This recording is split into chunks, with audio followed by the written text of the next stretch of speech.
холодильник Минск 16C. Состояние в идеале.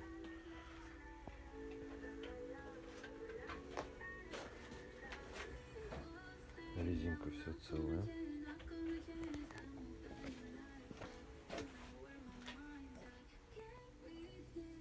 Здесь такие два розовых пятнышка. Не знаю откуда.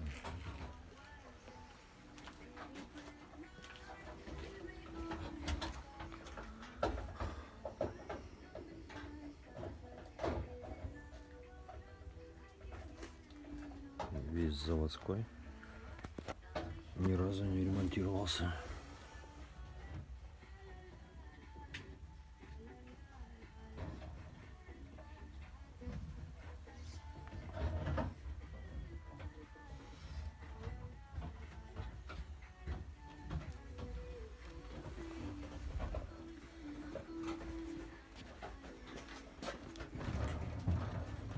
Полная комплектация.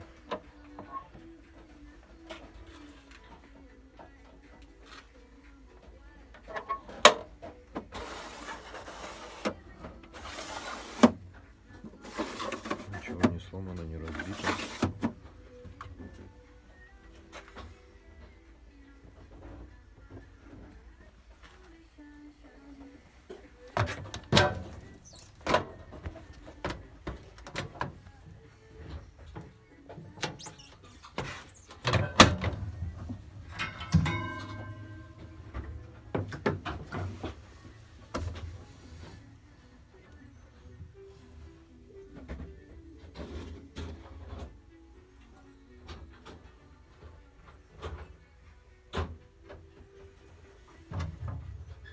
Стеклянная полочка, два выдвижных ящика.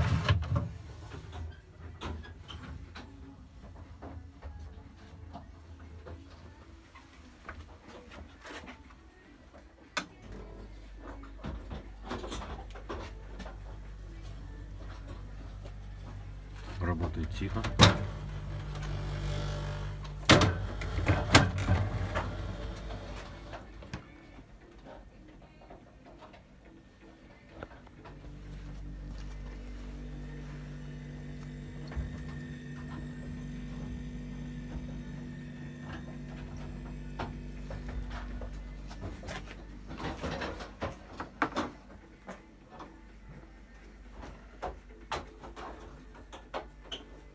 Без вмятин и царапин.